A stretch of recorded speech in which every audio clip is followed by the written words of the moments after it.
Hello guys, Charlie Lambden here, founder of BestAgent, and welcome to another video on the BestAgent channel.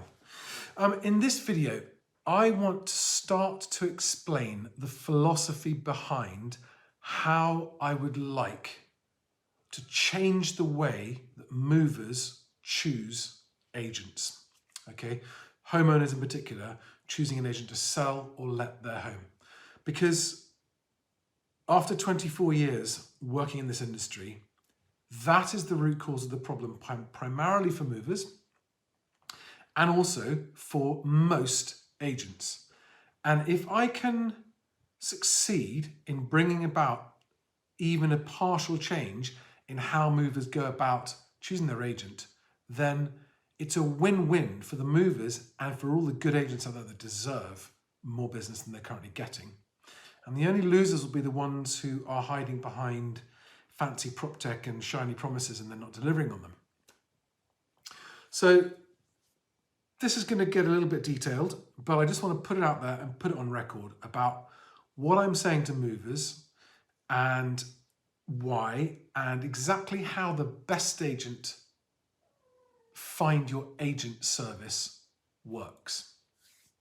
So let me begin by talking about 10 biggest reasons that movers should ignore completely when choosing an estate agent, okay? And this will upset a lot of you, probably, possibly, but a lot of you won't. A lot of you will be like, thank you, that's so good to hear, I think. Let me know what you think. So reason number one that is not a reason to be selected to sell someone's property is how big your market share is. Your market share is only an indication of how much stock you list, not how much you sell. And the end result for an individual seller is not affected by an agent's market share. It is a red herring. It should be disregarded. I know a lot of agents with lots of market share say, look at my market share, and they show off about it. But actually to an individual seller, the question I would say that they should ask you is, why does your market share mean that you're going to get me the best deal for my property? And in fact, as a lot of you know, there are some very high volume agents, high volume, low quality agents where arguably they have this huge market share because they just pile them high, list them at any price and sell the ones that they can. And sometimes they're only selling 1 in 3 of what they list. So rule number one, don't instruct an agent because of their market share. Rule number two, don't instruct an agent because they've won awards.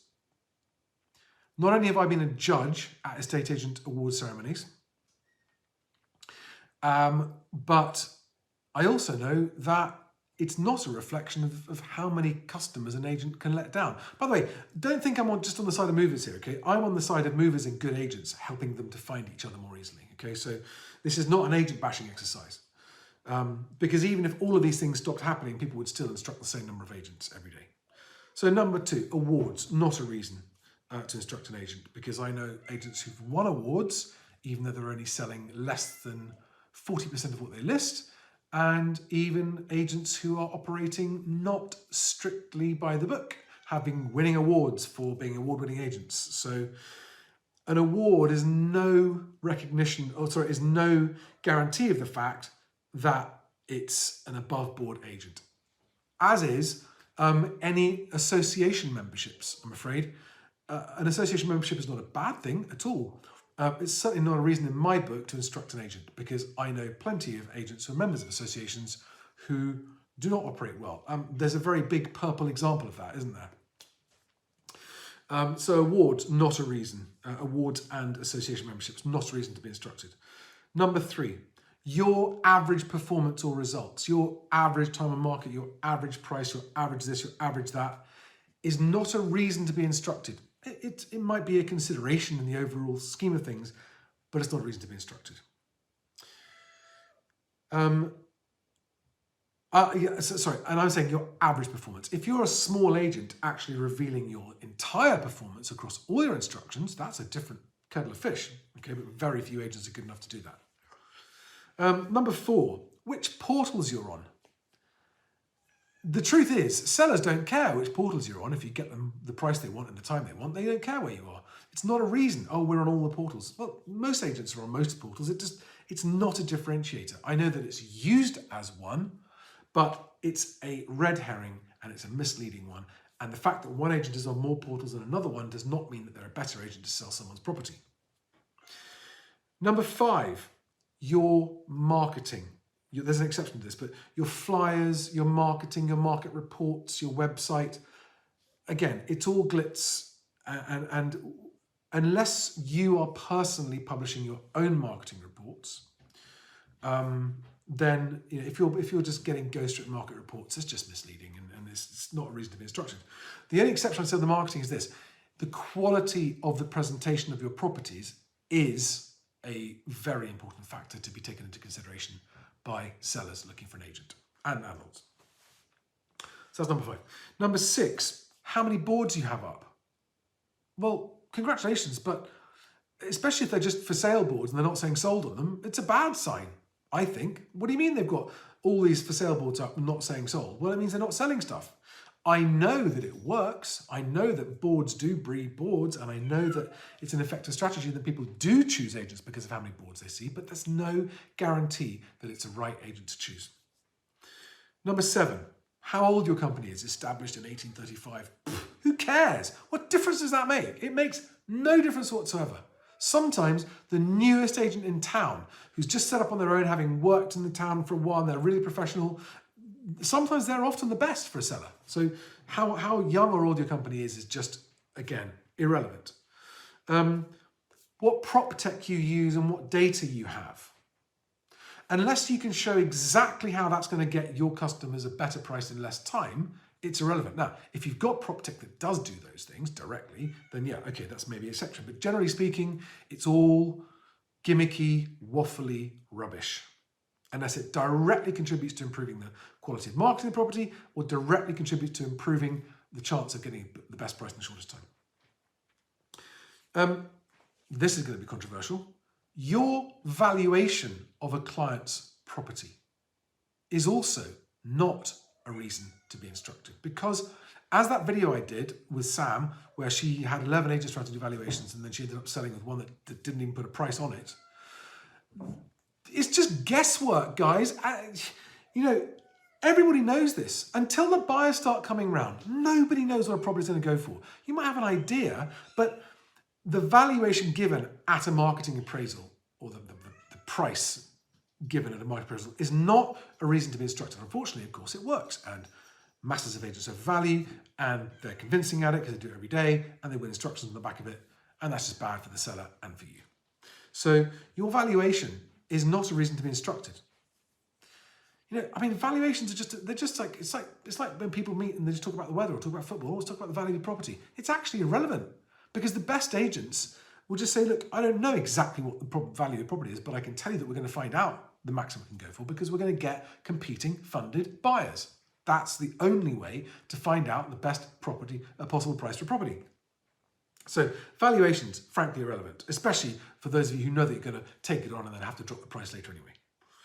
And number 10, Google reviews, online reviews. Unless they are about you as an individual, and for that I would make an exception. But reviews for brands, for estate agency brands, are meaningless because your staff change. And just because you have one happy customer or 100 happy customers doesn't mean you didn't have 200 unhappy ones. They are, sorry about the cat noise, by the way, guys. We've got, hey, shh, Rosie, be quiet. Online reviews, they're just a red herring. Okay, so if all of these things that many agents rely on to get business are irrelevant and misleading red herrings for movers, and I'm going to be telling movers to ignore them, how should a mover choose an agent?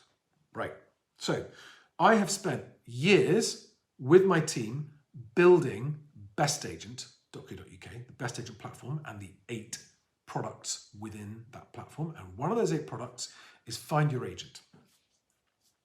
And this is the first time I've really revealed the philosophy, the ethos of how it works. And point number 1, it is designed to ignore everything on that list. It's designed to sidestep all of that sparkly distraction that you guys rely on, your lead gen stuff. Oh, by the way, I missed out automated valuation tools. Well, that's part of PropTech, I suppose.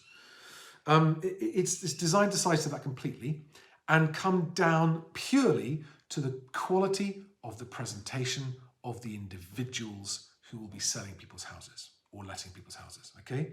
It is designed purely to make it easier for owners of properties to see or meet by video or video message before having a valuation in person, and to start to get a feel for the individuals. It'll come down to personal presentation. It'll come down to the rapport between the individuals, because all agents know that that's what counts. That's what matters. How well can you work with your clients? How good is that rapport? Okay?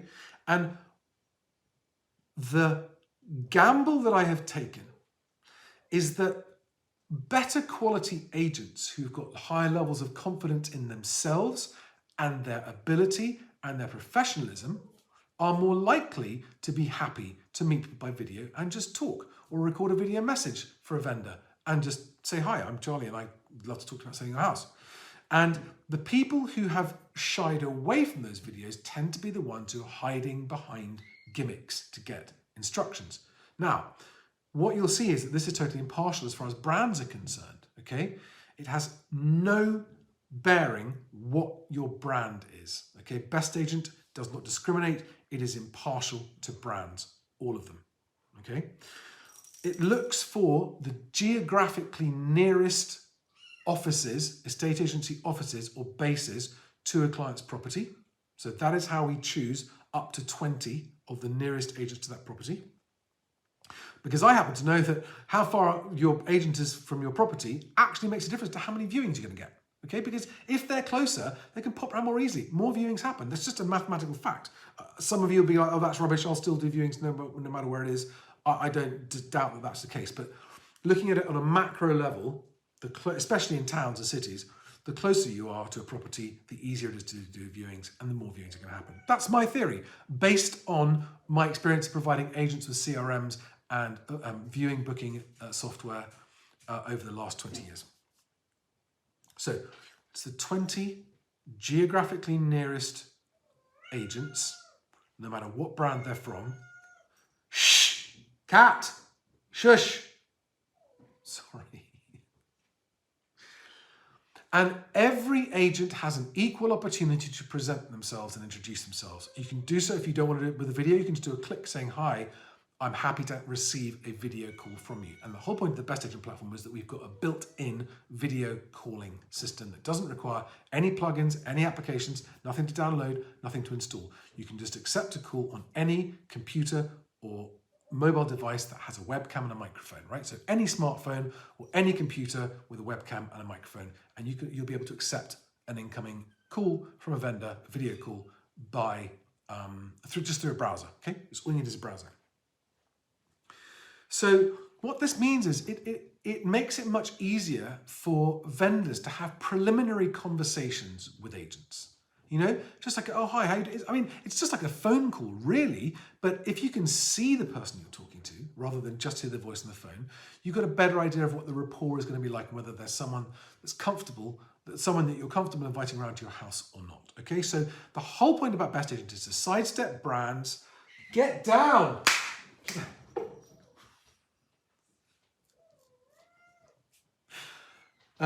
Is to sidestep the brands, sidestep the lead gen, sidestep the marketing gimmicks, and just get down to the people. And let the people on the mover side meet the people on the agent side more easily. There's no cost at this stage, right? There's no cost to join BestAgent. There's no cost to receive a vendor lead. There's no cost to have a video call with a vendor. And if they do invite you around for evaluation, there's no cost for that either.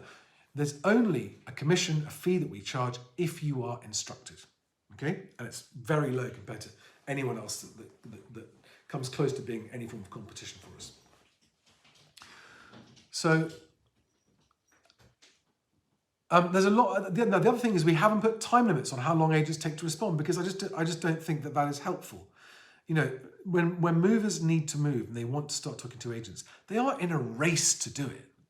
And we don't want to say, hey, only the first 3 agents get in the door. No, we want to say, leave the door open as long as it takes. And of course, the agents that respond sooner might get in the door sooner, but that's just, you know, we're not going to put any limits on it. There are no limits on how many agents can respond to the vendor. But the vendor's contact details remain private until or unless they invite you for evaluation. Because one of the things that we're trying to do here is to give movers better protection of their privacy. Agents seem to be in massive denial of the fact that movers don't want to be bombarded by agents all the time on phone, on text, on email, and in the post. Guys, I'm going to wrap up because the cat's clearly got a problem. And I hope that is a useful start, and I'd love your thoughts, ideas, and feedback and comments. So put them in the comments below, and I'll see you in the next video. Thank you very much. If you want to find out more, go to bestagent.co.uk/agents. Thanks, guys. Bye-bye.